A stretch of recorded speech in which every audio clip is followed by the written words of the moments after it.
I think that, we're habituated. You're habituated to think about your kids, to think about your husband, to think about the grocery list, to think about when the garbage day is, to think about your errands you have to run, think about the emails you have to answer. We're habituated to shift our attention from one thing to the next. We have this mobile thing called awareness, And so we habituate ourselves into shifting our attention very quickly so that we can get a lot of stuff done. And when you do that, your brain waves kind of amplify into a higher aroused state called high beta brain waves. And that's good. That's good if you need to be alert. But as those thoughts come in, I don't really care that they come in. I'm just noticing they're coming in, but they're not the thoughts I want to put my attention on. So as you begin to have those thoughts coming in and you start applying a way to change your brain waves, in the beginning, just like when you work out, in the beginning, I don't want to do this, it hurts, and then halfway through the workout, you're totally involved in it, and your fatigue is gone, you're not thinking about anything else, you're clear. Well, you keep doing it. Our research shows that, and we just had a group of scientists study a bunch of our brain scans in Bond University in Australia. Thousands and thousands of brain scans. She called me up and she said, we have never seen a community of people have the ability to change their brain waves so quickly. Like 4 seconds, 5 seconds, 9 seconds. They've practiced it enough times that they know how to silence the critic in their brain. That thinking is the analytical mind. And as you learn how to change your brain waves, that default mode network, that voice in your head goes away. And our research shows that it goes away during the meditation, and then it goes away for the majority of the day. So nobody's saying to you, you can't, it's too hard, you're too much like your mother, you're never going to change, it didn't work last time. That's silenced in the brain. So it's not so much that you have to try to get those thoughts out of there.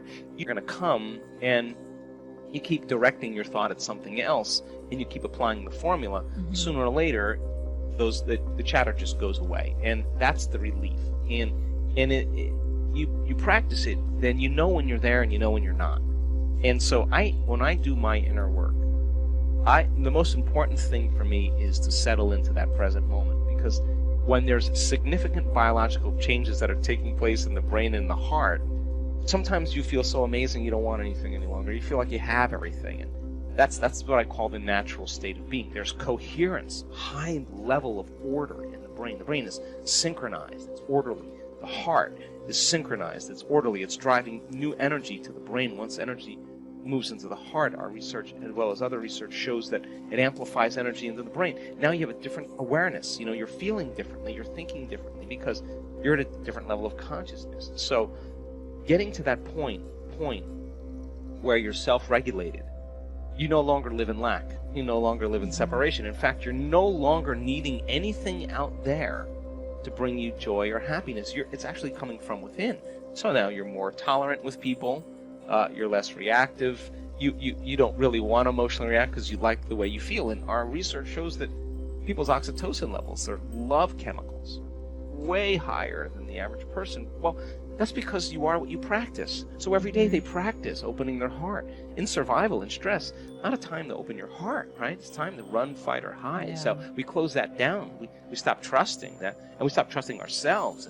And no energy is in there. And so, of course, there's all kinds of health conditions that are a result of that. So then you practice opening your heart every day, and you say, I'm not getting up till I feel like I'm in love with life.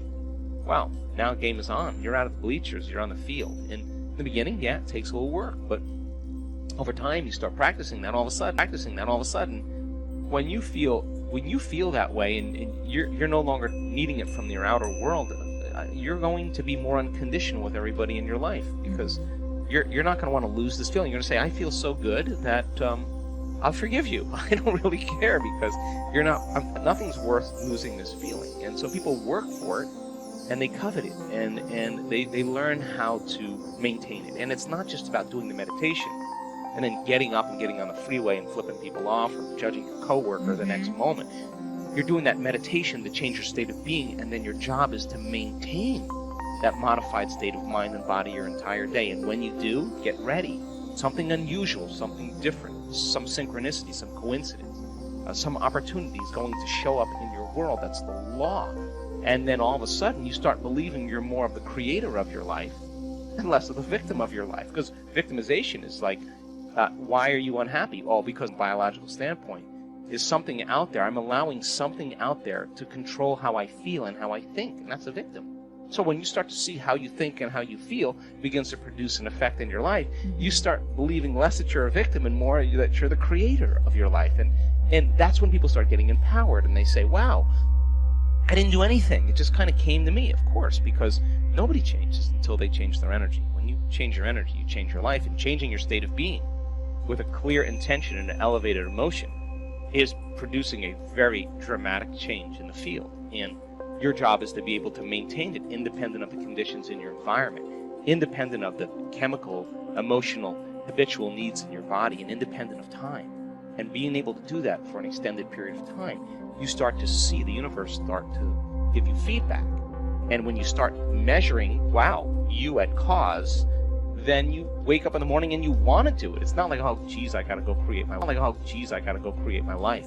Yeah. It's not like that. It's more like, oh my God, the magic's happening. I don't want to stop. I don't want to lose the magic. I want to keep going. And so people are enthusiastic and theos, filled with God. You know, they're inspired to create it. And I think that we are naturally creators. And so we see profound changes in people's body and their brain and in every level when they just keep practicing. So, well, first of all, the meditations that we do are not based on any tradition. Our meditations are based on brain science and heart rate variability and all the things that we've studied. So we have different meditations for different things, you know. But a simple thing to do, really simple, it's such an easy thing, is when you wake up in the morning, instead of remembering your problems and getting into those feelings or getting up and doing your routine, sit up, close your eyes, and ask yourself, okay, and say, okay, before I create this new person, let me just take a moment and let me just become conscious of the thoughts that I think that don't support me any longer.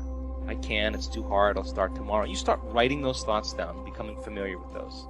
Then you review your behaviors, even how you speak. Do you complain? Do you make excuses? Do you feel sorry for yourself? Do you procrastinate? Do you judge other people?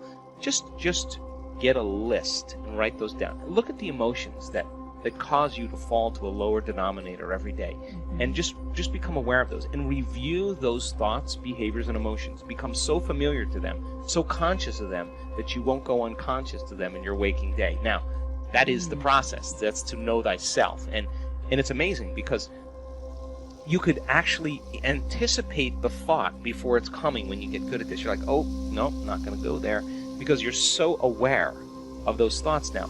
Because nerve cells that no longer fire together no longer wire together. So you begin to dampen down the connections in your brain that have to do with the old self. You're no longer having the same thought that's producing the same chemical that's signaling the body to feel a certain way. You're disrupting that process. In the beginning, yeah, that's uncomfortable. The body's been in that familiar state. Then if you say, okay, what thoughts do I want to fire and wire in my brain? And you have those thoughts and put all of your attention behind them. What behaviors? How am I going to be with my husband? How am I going to be at work? How am I going to be on the phone today? Who am I going to make a difference with? And start to review. Just review. Think about and plan who you're going to be. And then you say, okay, what emotions am I going to live by the entire day? Let the test begin. That no person, no thing is going to steal my joy today. I'm not going to mismanage my attention and lose the love that I feel now. And you start working on those emotional states and just say, I'm not getting up until I feel that feeling. Small exercise of just deciding who you no longer want to be and reviewing who you do want to be takes 20 minutes. And you get up and you feel better. And your body begins to make a whole different set of chemicals, a whole pharmacy of chemicals that really start to make you see reality differently. We don't see things how they are, we see things how we are. So when you change who you are, you're going to get a broader spectrum of the way the world really is.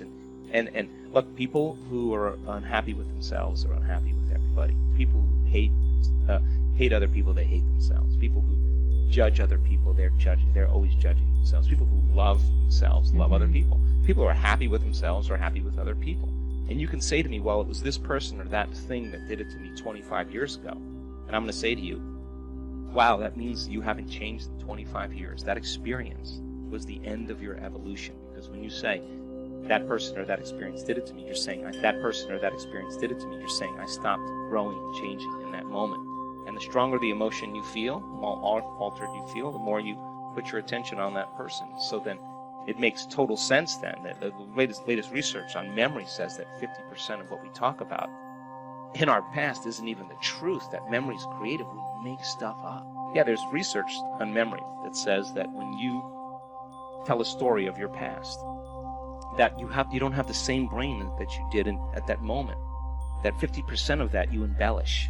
So then that means people are reliving a miserable life that they never even had, just to reaffirm the fact that they're stuck in their past. Mm-hmm. And it's all because they want to condition their body. Conditioning process just requires a symbol, a thought, a stimulus, and a feeling. And so you remember the event, you feel the emotion, you're conditioning your body more into the past. And yeah, you're right. But valid or not, let's take that person, let's put him in a rocket and shoot him to the moon. Now what? What do you want to do now? Yeah. I mean, you're still left with you, right? And so then what we know is that getting people out of that state, bringing them up to the present moment, when they start letting go, when they finally let go, the freedom that they feel, the joy that they feel, causes them to naturally feel these elevated emotions. So the overcoming process, that is such an important element, because most people, I just want to focus on the positive. I don't want to really, well, no. If 95% of you is an unconscious set of programs, you got to become conscious of them so you don't go unconscious during your normal day, because you'll go right back into the unconscious habit and thinking the same way, acting the same way, feeling the same way, and wondering why your life isn't changing. Mm-hmm. And